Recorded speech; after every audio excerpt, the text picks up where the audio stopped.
नमस्कार, मैं रोहित पाठक और स्वागत है आपका हमारे इस चैनल में। आज जिस कवि की मैं बात करने जा रहा हूँ वो किसी परिचय के मोहताज नहीं है। प्रतिभा पैसे, शिक्षा और सुख सुविधाओं की मोहताज नहीं होती और उसी की जीती जागती मिसाल हैं हमारे हलधर नाग। अगर आपने इनका नाम नहीं सुना तो फिर क्या सुना। एक ऐसे लोक कवि जिन्हें अपनी संपूर्ण कविताएं मुँह ज़बानी याद हैं और जिन्हें राष्ट्रपति से पद्मश्री मिल चुका है। जी हाँ, आज मैं जिस आदिवासी कवि की बात करने जा रहा हूँ वो ऐसी प्रतिभा के धनी हैं जिन पर 5 PhD छात्र रिसर्च कर चुके हैं। तो आइए शुरू करते हैं, लेकिन उससे पहले अगर आपने हमारे चैनल को सब्सक्राइब नहीं किया है तो सब्सक्राइब कर लीजिए और ऐसी वीडियो आप तक लगातार पहुँचती रहे, इसके लिए बेल आइकन को ऑन कर लें। तो आइए शुरू करते हैं। आदिवासी शब्द 2 शब्दों आदि और वासी से मिलकर बना है और इसका अर्थ मूल निवासी होता है। भारत की जनसंख्या का 8.6% यानी कि लगभग 10 करोड़ जितना एक बड़ा हिस्सा आदिवासियों का है। पुरातन लेखों में आदिवासियों को आत्विका और वनवासी भी कहा गया है। महात्मा गांधी ने आदिवासियों को गिरिजन यानी कि पहाड़ पर रहने वाले लोग कहकर पुकारा है। भारत में आदिवासियों को 2 वर्गों में अधिसूचित किया गया है, अनुसूचित जनजाति और अनुसूचित आदिम जनजाति।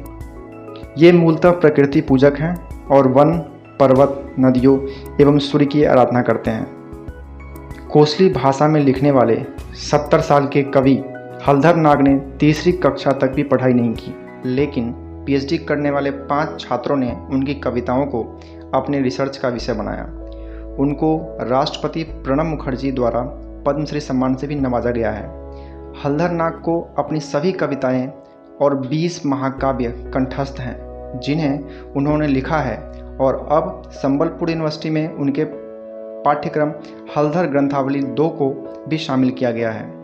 उनका मानना है कि हर शख्स कवि होता है मगर कुछ ही लोग उसे शब्दों के जरिए आकार दे पाते हैं। उन्होंने जिस सादगी की मिसाल पेश की है वो शायद ही कभी आपने सुना और देखा हो। जी हाँ, हलधर ने कभी किसी भी तरह का जूता या चप्पल नहीं पहना है। वो बस एक धोती और बनियान पहनते हैं। वो कहते हैं कि इन कपड़ों में वो अच्छा और खुला महसूस करते हैं। तो चलिए अब कुछ उनके बचपन के बारे में भी जान लेते हैं। 31 मार्च 1950 में ओडिशा के बरगाह जिले के घीस गांव के एक गरीब परिवार में जन्मे हलधर को 3री कक्षा में ही पढ़ाई छोड़कर काम करना पड़ा क्योंकि उनके पिता की मृत्यु हो गई थी। हलधर के मुताबिक उन्होंने पास ही के एक मिठाई की दुकान में बर्तन मांजने का काम शुरू कर दिया ताकि वो अपने परिवार की आर्थिक तौर पर सहायता कर सके। 2 साल के बाद गांव के सरपंच ने हलधर को पास ही के एक स्कूल में खाना पकाने के लिए नियुक्त कर लिया, जहां उन्होंने 16 साल की उम्र तक काम किया।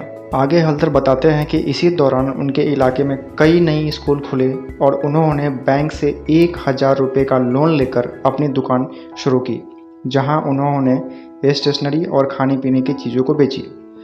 1990 में हलधर ने अपनी पहली कविता धो बारगाजी नाम से लिखी, जिसे एक स्थानीय मैगजीन ने छापा और उसके बाद मानो हलधर की किस्मत खुल गई।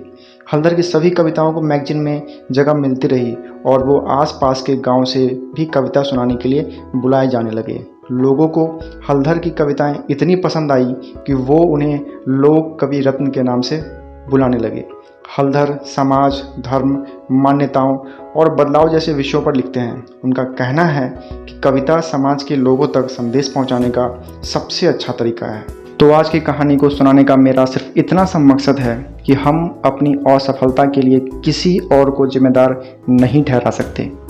जब एक 3री क्लास ड्रॉप आउट स्टूडेंट्स इतिहास रच सकता है तो हम और आप तो एजुकेटेड हैं। मौके मिलते नहीं हैं, मौके बनाए जाते हैं और आप उसे कैसे बनाते हैं इसी पर आपकी सफलता निर्भर करती है। आज की कहानी में बस इतना ही। खुश रहिए और अपनों को खुश रखिए। ख्याल रखिए तब तक अपना। मिलते हैं अपने अगले व्लॉग में। तब तक के लिए मैं रोहित पाठक आपसे विदा चाहता हूँ। जय हिंद।